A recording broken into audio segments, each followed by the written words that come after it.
Hello everyone. তো নতুন একটা ব্লগ বলবো না, তো পুজোর ব্লগে সকলকে জানাচ্ছি স্বাগতম। তোমরা তো দেখেছো পুজোর জোগাড়জাত করেছি, আর নিজের হাতে একা সমস্তটা রান্না করা খুবই চাপের ব্যাপার ছিল। একটা চ্যালেঞ্জের ব্যাপার ছিল যে আমি করতে পারবো কি না, কারণ অনেকেই তো এটা চ্যালেঞ্জ করে ছুঁড়ে দিয়েছে আর কি, যে দেখি না করে দেখাক পারে কি না। তো আমি সেটা যে করতে পেরেছি এটাই আমার কাছে অনেকটা বড় ব্যাপার। তো চলো, যাই হোক, পুজো হচ্ছে, তোমাদের সকলকে জানাচ্ছি পুজোর জন্য আমন্ত্রণ। তাদেরকে পুজো পাঠ আমার শাশুড়ি মাই করে প্রতি বছরই, যেহেতু ঠাকুরমশাই আসে না, নিজের বাড়ির ব্যবসার পুজো বলে নিজেই পুজোটা করে। তো চলো পুজো দেখতে থাকো, পরে তোমাদের সাথে কথা হবে।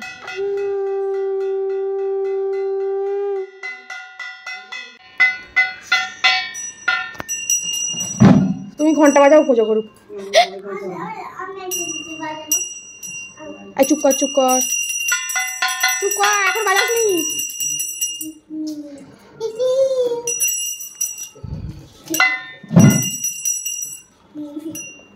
ওই ধুনোটা সাইড করে দেবে কি বলো তো, হাপড়ি ওইদিকে ঠাকুর ঘরের দিকে করে দাও, একটু ঠাকুর ঘরে দিয়ে দাও, ঠাকুর ঘরের লক্ষ্মীগুলোকে।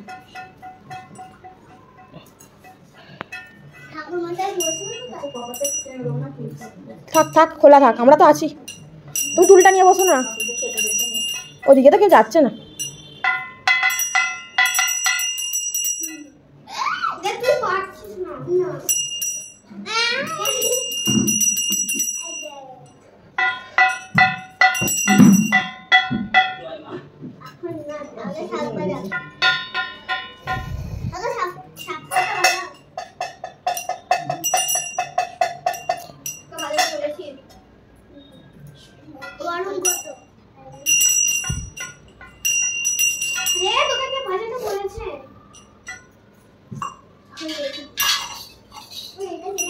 প্রচুর গরম তো।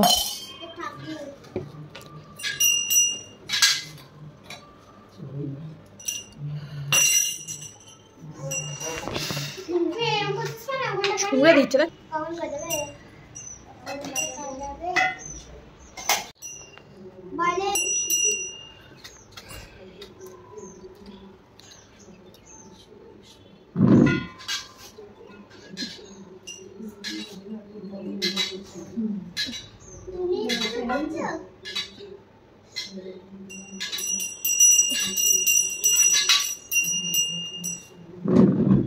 তুমি পুজো করবে? ঠাকুর মশাই মনে আসবে, ঠাকুরকে বাজাবো।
মাঝেরটা জলে না গো, মাঝেরটা তো কপুর দানি, ওটাই বলতে বাকি ফেলেছে ভুল করে।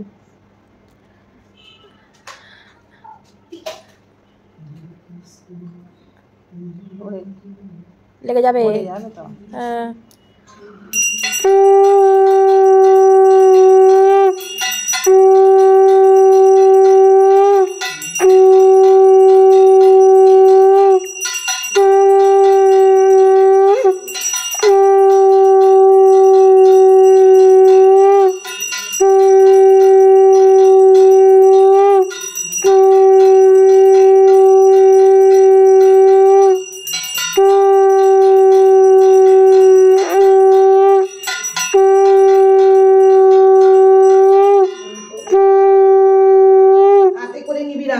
এমনি ওটা গরম হয়ে গেছে, এমনি এরকম করে করে আমি এসে যাই।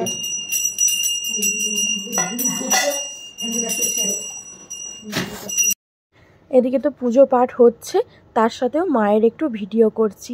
তো আমি যে নিজেও ভাবতে পারছি না আমি মায়ের পুজোর প্রসাদ নিজের হাতে এতটা বানিয়ে ফেলতে পারবো। মনের জোর নিয়ে অনেকটা ঠাকুরকে ডেকে আমি বানাতে আরম্ভ করেছিলাম, ভাবিনি পারবো কি না। তো অনেক রাত জেগেছি, ভেবেছি যে কি করে করব, ফোন ঘেঁটে দেখেছি, কারোর থেকে পরামর্শ নেওয়ার মনে করিনি আর কি। তো ভেবেছি নেবো, তারপর ভেবেছি কে কী ভাববে বলবে, সেই হিসেবে আর কি নেওয়া হয়নি। তারপর শুধু বলবো না যে নিজের মন থেকে করেছি, আমার মাকে অনেকবার ফোন করে জিজ্ঞাসা করা হয়েছে যে মা কী করে রান্না করে বা কী পদ্ধতি, সমস্ত কিছু জিজ্ঞাসা করেই রান্না বান্না। তো ঠাকুরের ভোগ করা, যেহেতু আগে বিয়ের আগে এরকম ঠাকুরের ভোগ করিনি, তো বিয়ের পরেই প্রথম ঠাকুরের ভোগ করা, তো খুবই একটা শান্তি। সবাই তো খেয়ে খুব ভালো বলেছে, সবাই বলেছে খুব ভালো হয়েছে, সবাই বলেছে। তো এটা শুনেও আরও শান্তি। কিন্তু তোমাদের দাদাভাই ছিল না, এটাই একটা কষ্টের ব্যাপার। ও থাকলে আরেকটু আনন্দ হতো, ও একটু উপভোগ করতে পারত। এই যে এত বাসন জড়ো হয়েছে, আর এখানটা তো পরিষ্কার করছি। এই যে সব সমস্ত খাবার ধরে ধরে ঘরে নিয়ে যাচ্ছে, প্রচুর গরম, খাবার নষ্ট হয়ে যাবে। তো এইখানেই বাসন, এবার গ্যাস ফ্যাস মুছতে হবে, যেহেতু কালকে আমাদের এখানে রক্ষা মায়ের পুজো, আজকে ঠান্ডা উপসে ভাত করতে হবে। তো গ্যাস ট্যাস এখানটা পুরো মুছতে হবে, মেঝেটাও মুছবে, আগে গ্যাস ট্যাস মুছি, জল পড়বে, আর এইখানে বাসনগুলোকে মাজি। তো বাসন টাসন মেজে সমস্ত কিছু পরিষ্কার করে তারপর করব। আর এত লোকজন কয়েকজন এসছে, তো ওই জন্য আর লজ্জার স্ট্যান্ডেতে দাঁড় করে আর ভিডিও করিনি, তো এমনি ভিডিও করছি।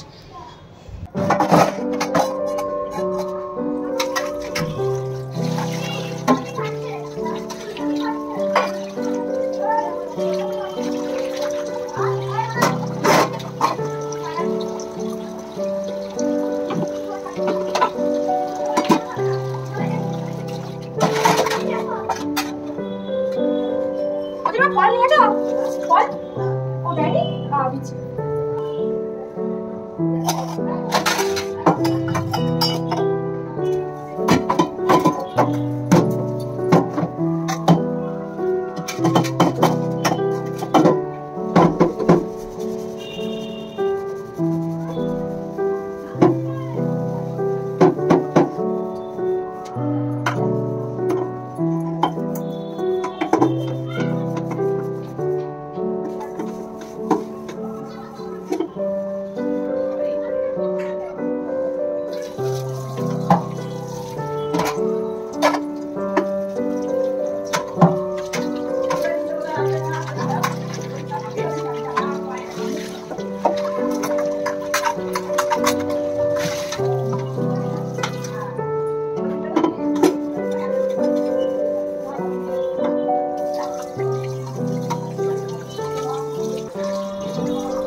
এখন রাখো, অন্য মানুষ করে বেড়া দিয়ে এখন দেয়।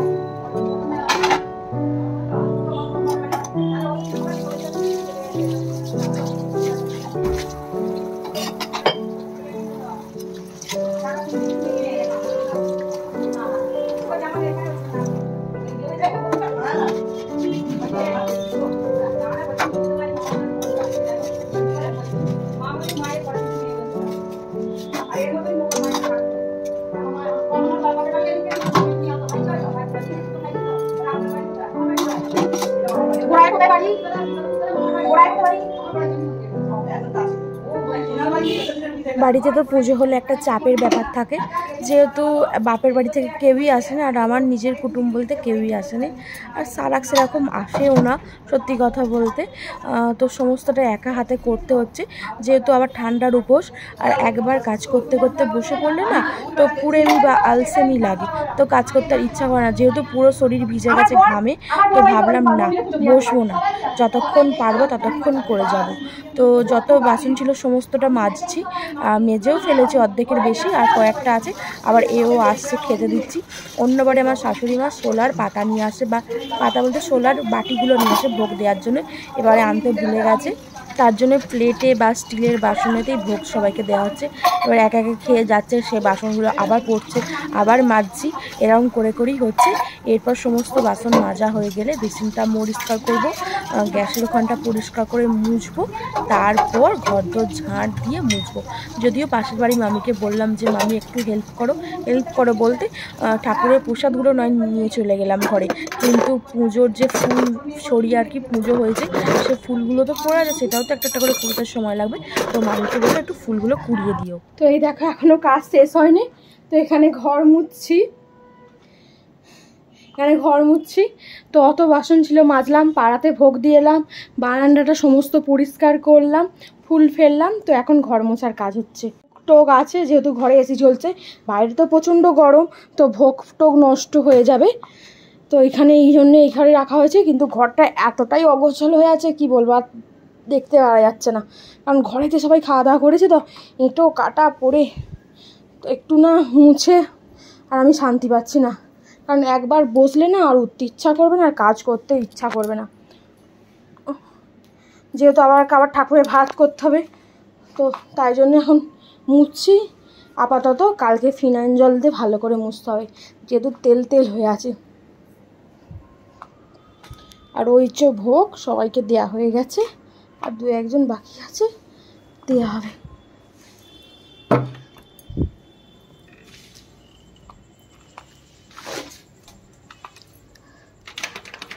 আর এইখানটাও দেখো সমস্তটা গুছিয়েছি, ওখানটা গুছিয়েছি, এখানটা গুছিয়েছি, এখানটা গুছালাম, তো গুছিয়ে টুছিয়ে এবার মুছবো, কারণ এরকম অগোছলো রাখলে চলবে না, আবার একটু পরই সেতল দেবে, তো ওই জন্য মুছবো, ভালো করে না মুছলে হবেও না, তো আগে ওই জন্য ঘরটাই মুছছি।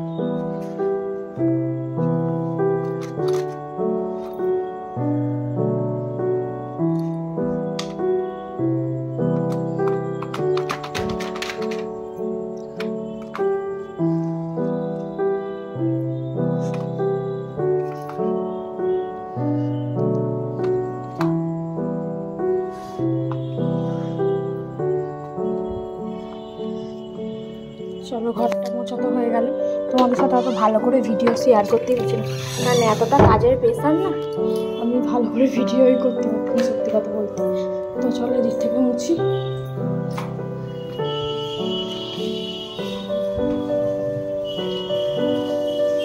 চলো মুছে নি, পরে মাত্র আমার ননদ আর ননদের শ্বশুর শাশুড়ি এসেছিলেন, তো 4 চাকা করে এসেছে, ওরাই নিচে গেল আর কি। তো প্রসাদ দিলাম, তরমুজ দিলাম, আরও ফল টল সব দিলাম, তো খাওয়া দাওয়া করে গেছে। আমার শাশুড়ি মা নেমন্তন্ন করেছিল, আর আমার শাশুড়ি মায়ের জন্য আবার একটা গিফট কিনে এনেছে। গিফট এনেছে দেখি, কাপড় এনেছে, হ্যাঁ কাপড় আর মিষ্টি দিয়ে গেছে, তো নেমন্তন্ন করেছিল বলে কাপড় আর মিষ্টি নিয়ে এসছে পুজোর জন্যে। তো ওরা এই নিচে গেল, তো এখন ঘড়িতে 8টা মতো বাজে, তো 9টা বাজুক, তারপর ঠাকুরের ভাত টাত করে জল দেবো। তো এত তাড়াতাড়ি ভাতটা করবো, সেই নষ্ট হয়ে যায়, বেশিক্ষণ থাকবে না, আগে মোটা চালের ভাত। তো এখানেই বসেছিল ওরা, এই গেল আর কি, আর মাত্র নিচে এবার খাওয়া দাওয়া করবে, তারপর যাবে। এই দেখো বন্ধুরা, তো প্রচুর ঝড় জল বৃষ্টির পর আকাশের ডাকুনি, তো বিশাল ঝড় জল বৃষ্টি হয়েছে, তোমাদের শেয়ার করব ভাবলাম যে দুপুরে রাত্রিরে ঠাকুরের ভাত করব। তো এত ঝড় জল বৃষ্টি হচ্ছে আর তাড়াহুড়ো করে বসিয়ে দিয়েছি, শেয়ার করা হয়নি। ভাতে জলও দিয়ে দিয়েছি। আর এদিকে তো রান্না বান্না সবাই যে সব পড়ে আছে, সমস্তটা তো মুঠেই গেছে, শাকটা খালি অবশিষ্ট একটু আছে আর একটু চাচা মোচা আছে আর কি। যাই হোক, তো ভেবেছিলাম গুছিয়ে রাখবো, কিন্তু কারেন্ট নেই, অন্ধকারে আর গুছোতেও এনার্জি লাগছে না। যদি ভালো থাকে সকালে ওকে ব্যবস্থা করতে হবে। রাত্রিরে কারেন্ট এলে ভেবেছি শাকটা ফ্রিজে পুরবো, তো এখন ফ্রিজে পুরবো রাখারও জায়গা নেই। আর ফ্রিজে তো সেরকম কারেন্ট না থাকলে আবার ফ্রিজ ঠান্ডা থাকে বলো না, তো ওই জন্যে। তো যাই হোক, তো আজকের ব্লগটা এখানেই শেষ করব। সারাটা দিন অনেক কাজের মধ্যে আজকে গেছে, অনেক কষ্ট হয়েছে সারাটা দিন, পায়ের যন্ত্রণায় পা ছিঁড়ে যাচ্ছে আজকে, কিছু করার নেই। তো প্রথম একটা অভিজ্ঞতার শিকার হলাম, আর অভিজ্ঞতা হলো জীবনে কোনোদিন এত মানুষের রান্না করিনি, এত রান্না করিনি, এই প্রথম করলাম এত বড় রান্না, আবার ঠাকুরের ভোগ। তো একটা অভিজ্ঞতা হলো। তো মানুষ তো দেখেই শেখে আর আস্তে আস্তে অভিজ্ঞতা হয়। তো আশা করি সবার ভালো লেগেছে ভোগকে, আর সবাই বলেছে ভালোও হয়েছে, তো শুনে শান্তি। তো যাই হোক, আজকের ব্লগটা এখানেই শেষ করছি। সবাই ভালো থাকবেন, সুস্থ থাকবেন, সাবধানে থাকবেন। দেখা হবে পরের দিন নতুন একটা ব্লগের সাথে। কারেন্ট নেই বলে আমার শাশুড়ি মা ওইখানে শুয়ে ঘুমোচ্ছে। চলুন টাটা বাই বাই, দেখাবে পরের দিন। কালকে আমাদের এখানে রক্ষা মায়ের পুজো, তো অবশ্যই তোমাদের সাথে ঠাকুর শেয়ার করব।